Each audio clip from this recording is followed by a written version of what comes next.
Wa ammal ajam fa innama hum kal bahaim.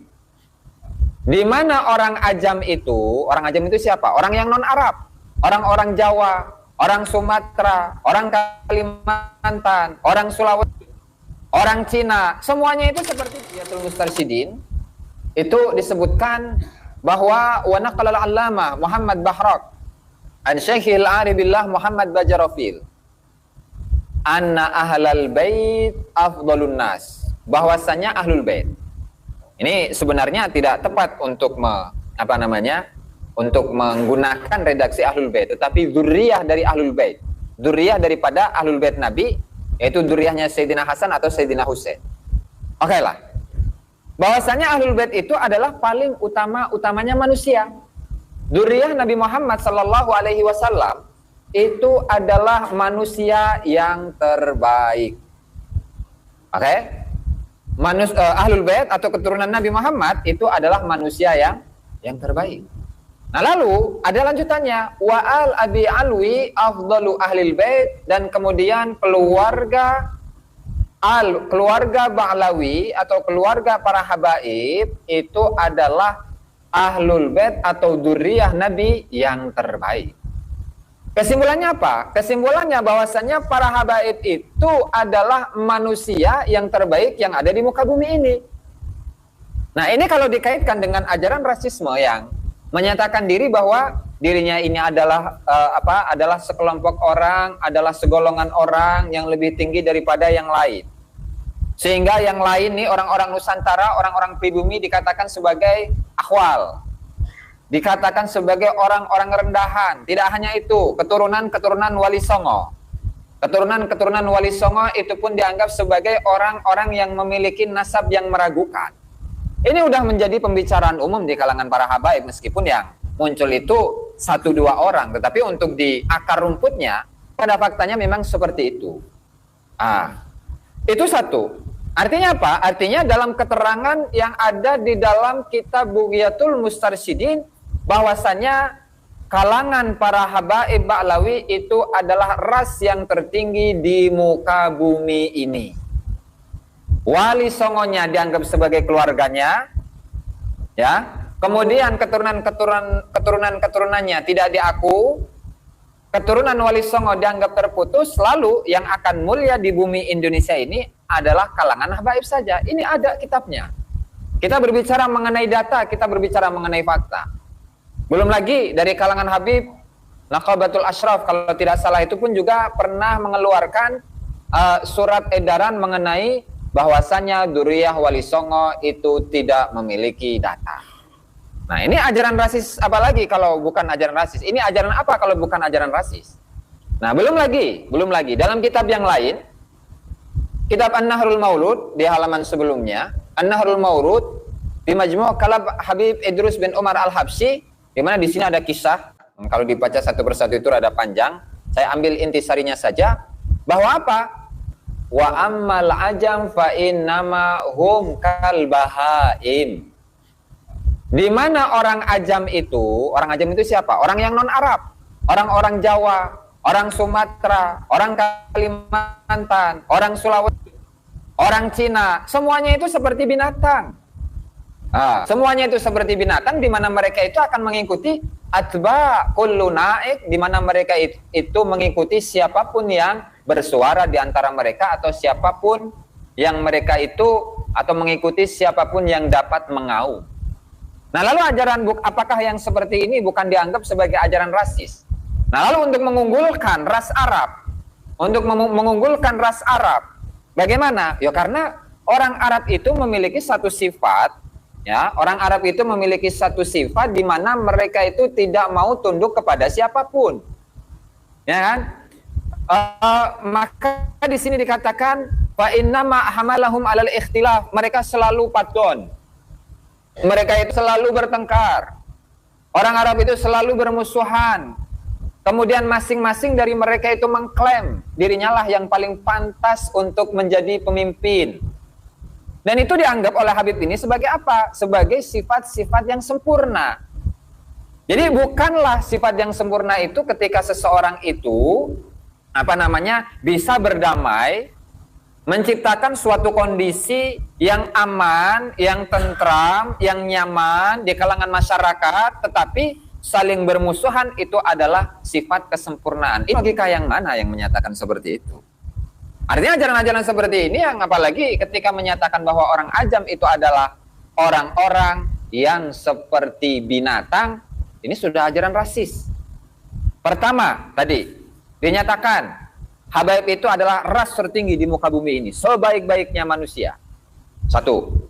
Kemudian yang kedua di sini, di mana orang ajam disebut sebagai binatang. Padahal kita ini kan manusia. Sama-sama hidup di Indonesia, sama-sama makan di Indonesia, sama-sama tidur di Indonesia. Apalagi kemarin tuh waktu sebelum hari Lebaran, orang-orang yang tidak percaya dengan nasabnya Balawi disebut sebagai monyet. Astagfirullahaladzim. Padahal biasa itu, dia itu yang berkomentar itu Rizik Syihab itu biasa untuk menganjing babikan orang lain, mengiblis-ibliskan orang lain. Giliran saudaranya disebut dikit itu pun keceplosan, disebut monyet, ngamuknya minta ampun bahkan minta perang. Nah itulah modal utama sebenarnya. Kenapa dia itu berani untuk mencaci maki orang lain? Karena nasab. Merasa dirinya adalah ras yang tertinggi, sehingga bisa untuk merendahkan siapapun yang tidak sesuai dengan pemikiran dirinya. Ini masih banyak sebenarnya ini. Ini saya ambil contoh dua sampel saja. Kemudian yang berikutnya ajaran membuat kuburan palsu. Ajaran membuat kuburan palsu. Ini sudah marak ini, sudah sangat marak. Di Nusantara, di Pulau Jawa khususnya, itu kalau dihitung mungkin sudah ada ribuan. Itu tidak hanya perilaku dari seorang Habib saja, tapi dalam kitabnya pun ada mengajarkan itu. Dalam kitabnya itu pun juga mengajarkan untuk membuat kuburan palsu, di mana ketika seseorang itu tidak bisa untuk menziarahi kuburan seorang wali. Bahkan tidak hanya kuburan wali, kuburan seorang nabi sekalipun boleh dibikin angsal di damel. Makanya di sini. Coba kita ulas bersama-sama untuk lebih jelas ya. Ini di halaman berapa ini? Nggak ada halamannya. Dari kitab An-Nahrul Maurud B ya, membuat kuburan palsu. Langsung saja pada teks Arabnya. Wa kana yaqul, di mana Habib Idrus bin Umar Al-Habsyi mengatakan, yang bagi liman ajana an ziyarati ba'dil auliya, seyogyanya bagi seseorang yang tidak mampu untuk menziarahi kuburan sebagian wali, bal wal anbiya, bahkan yang tidak mampu untuk menziarahi sebagian kuburan nabi. Apa itu?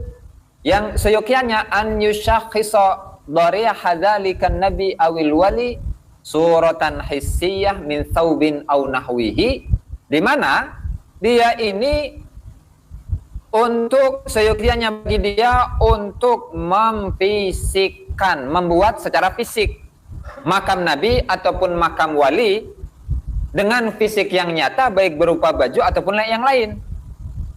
Kemudian bagaimana? Tsumma yastahdhiru ruhaniyatahu, kemudian dia menghadirkan rohnya para nabi atau rohnya para wali, wa yazuruhu, dan menziarahinya, wa ya'malu ma ya'mal law hadara inda dharihihi, dan dia mengerjakan apa yang harus dikerjakan ketika dia berada di pinggir kuburannya. Artinya begini, misalkan kita itu ingin ziarah kemana? Ke kuburan, ke makamnya Nabi Muhammad Sallallahu Alaihi Wasallam di Madinah. Yang namanya ziarah, umroh plus ziarah ya, umroh plus ziarah, itu minimal kita punya uang saku ya 40 juta lah.